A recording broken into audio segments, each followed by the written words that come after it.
भागीदारीमध्ये चांदीचा व्यवसाय करण्याचा आमिष दाखवून व्यावसायिकाला तब्बल 90 लाख रुपयांचा गंडा घालण्यात आलाय। कराड शहर पोलीस ठाण्यामध्ये या प्रकरणी सांगली जिल्ह्यातील 2 सख्ख्या भावांवर शुक्रवारी मध्यरात्री गुन्हा दाखल करण्यात आलाय।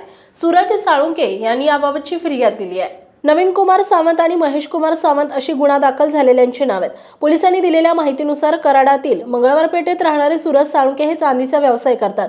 व्यवसायानिमित्त ते आंध्र प्रदेश येथे गेले असता त्या ठिकाणी त्यांची भिकवडी येथील नवीन सावंत यांच्याशी ओळख झाली। त्यानंतर नवीन यांनी सूरज यांना कराडात दुकान सुरू करणार असल्याचं सांगून पैशाची मागणी केली, तसेच भागीदारीत व्यवसाय सुरू करू असेही सांगितले। त्यामुळे सूरज यांनी याबाबत नवीन याचा भाऊ महेश याच्याशी फोनवरून चर्चा केली। त्यानंतर सोन्याचे दागिने गहाण ठेवून 15 लाख रुपये आणि स्वतःजवळील 15 लाख असे 30 लाख रुपये सूरज यांनी नवीनला दिले। 16 जानेवारी 2022 रोजी हा व्यवहार झाला। त्यानंतर महेश आणि नवीन दोघेही सूरज यांच्या कराडातील दुकानात आले। त्यावेळी सूरज यांनी चांदीबाबत विचारणा केली, मात्र चांदीसाठी आणखी 10 लाख रुपयांची गरज असल्याचं त्यांनी सांगितलं। त्यानुसार सूरज यांनी 10 लाख रुपये दिले।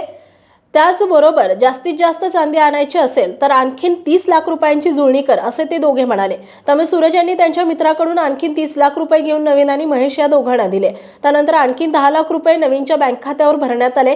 6 सप्टेंबर 2021 पासून आज अखेर सूरज साळुंके यांनी नवीन आणि त्याचा भाऊ महेश या दोघांना एकूण 90 लाख रुपये दिले। मात्र एवढे पैसे देऊनही त्या दोघांनी सूरज यांना चांदी आणून दिली नाही, तसेच भागीदारीत व्यवसायही सुरू केला नाही। आपली फसवणूक झाल्याचं निदर्शनास आल्यानंतर सूरज साळुंके यांनी याबाबतची फिर्याद कराड शहर पोलीस ठाण्यात दिली आहे। सहाय्यक पोलीस निरीक्षक अजय गोरड तपास करीत आहेत।